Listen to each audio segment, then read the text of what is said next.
తీవ్రంగా ఖండిస్తుంది. వల్లభనేని వంశీ గారిని అరెస్ట్ చేసినటువంటి విధానం, వారి భార్యని అవమానపరుస్తూ వారి భార్య ప్రయాణించేటటువంటి కారులో పోలీసులు వచ్చి కూర్చొని వారిని రకరకాల పోలీస్ స్టేషన్లకు తిప్పినటువంటి విధానం, ఇది చాలా జూచ్చాకరంగా ఒక ప్రభుత్వంలో ఉన్నటువంటి వ్యక్తి ఎంతకైనా దిగజారొచ్చా, చట్టాలని అడ్డం పెట్టుకొని ఏ విధంగా అయినా చెయ్యొచ్చా అని చెప్పటానికి ఇది నిలువెత్తు సాక్ష్యంగా మనకు కనపడుతుంది.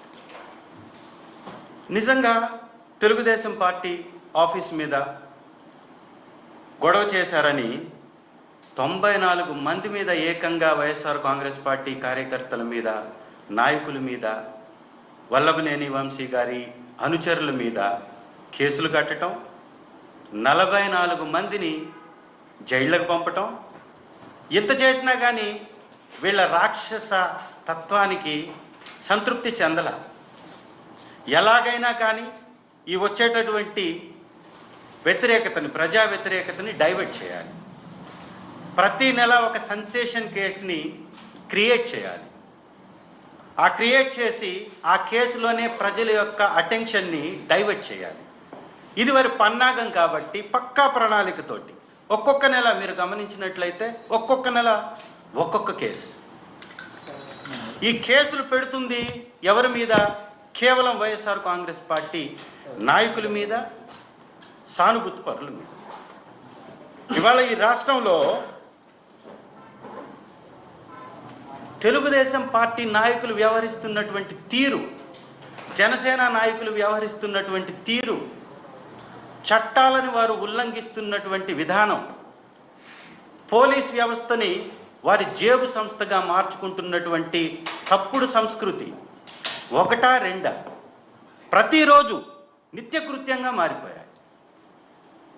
ఏలూరులోని ఒక పెళ్లికి అటెండ్ అయినటువంటి అబ్బాయి చౌదరి గారిని, వారి అనుచరుల్ని ఎవరైనా ఒక బాధ్యత కలిగినటువంటి, ఒక హుందాతనం ఉన్నటువంటి, ప్రజాస్వామ్యానికి గౌరవం ఇచ్చేటటువంటి వ్యక్తి అయితే ఆ చింతమనేని ప్రభాకర్ అనే వ్యక్తి అలా మాట్లాడతాడా?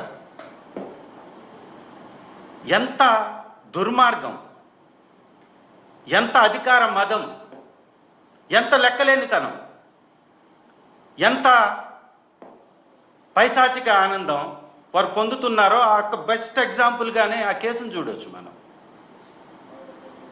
ఏకంగా ఒక ఎమ్మెల్యే ఒక కారు దగ్గరకు వచ్చి బండ బూతులు తిడుతూ అబ్బాయి చౌదరి గారిని, అబ్బాయి చౌదరి గారి అనుచరుల్ని వీడియోల్లో కూడా దొరికినా కూడా మళ్ళీ తిరిగి వారి మీదే దాడి చేసి కేసులు పెట్టిస్తున్నటువంటి పరిస్థితి. ఉందా రక్షణ ఈ రాష్ట్రంలో? మనుషులకు రక్షణ ఉందా?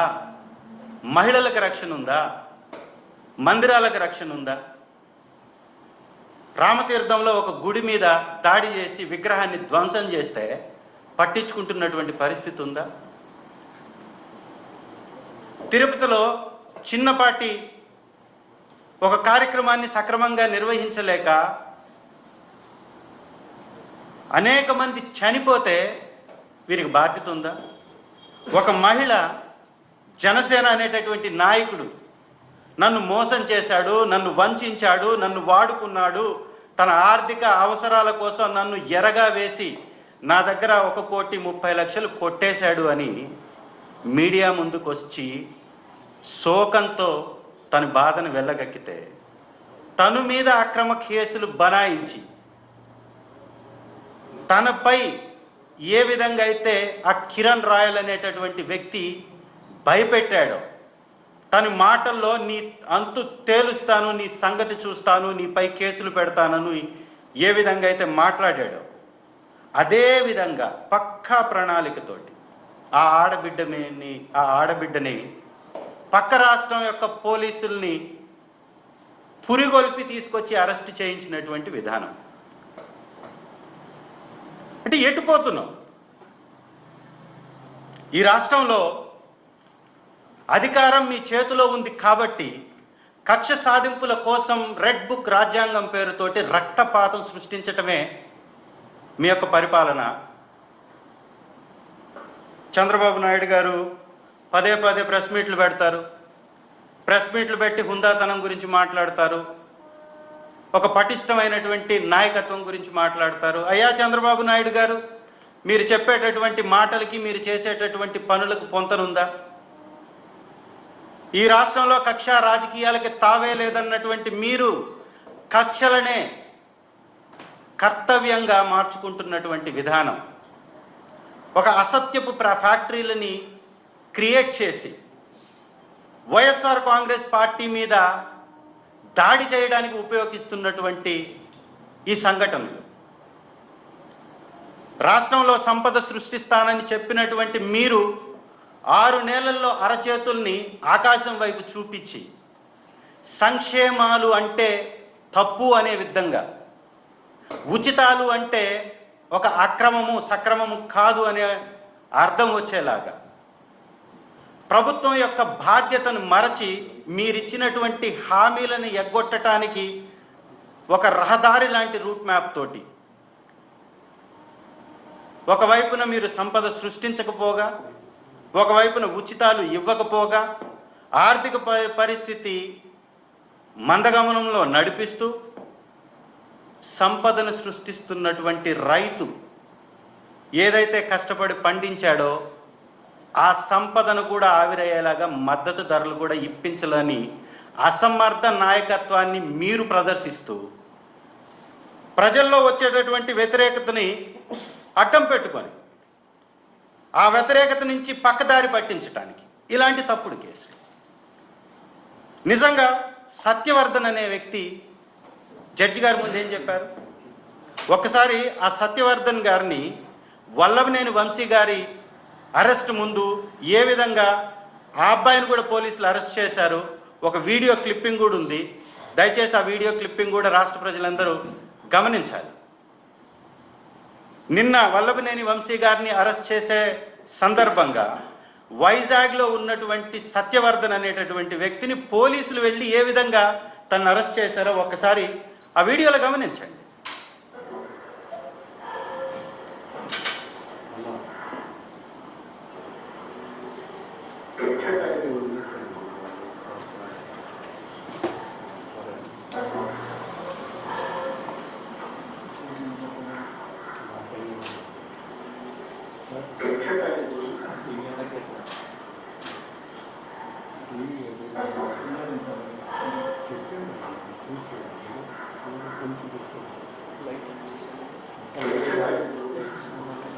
ఎస్, ఆ వీడియోలో చాలా స్పష్టంగా అబ్బాయిని ఏ విధంగా పోలీసులు లాక్కెళ్తున్నారో ఒకసారి గమనించండి.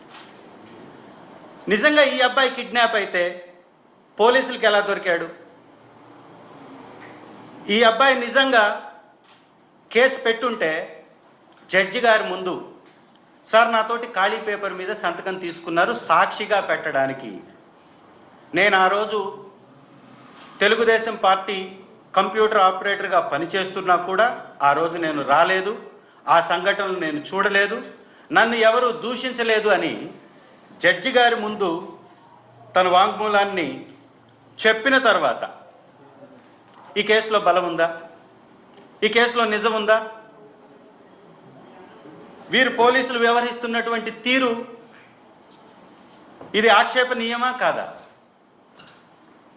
ఒక పోలీస్ వారికి వారే వచ్చి నేను కిడ్నాప్ అయ్యానని చెప్పినట్లుగానైతే, నేను కేసు పెట్టాను అనేది సత్యవర్ధన్ చెప్తుంది నిజమైతే ఈ అరెస్ట్ ఎందుకు జరిగింది?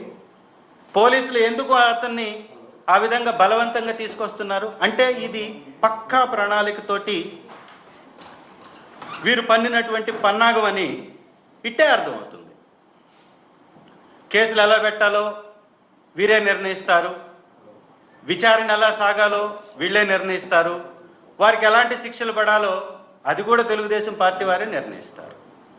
ఒకవేళ ఎవరైనా కానీ న్యాయశాఖలో వారు అక్కడ ఉన్నటువంటి పరిస్థితిని బట్టి న్యాయంగా ఎవరైనా కానీ ఆ కేసులో జడ్జిమెంట్ కానీ ఇస్తే వీరి అహంభావం దెబ్బతింటుంది. చంద్రబాబు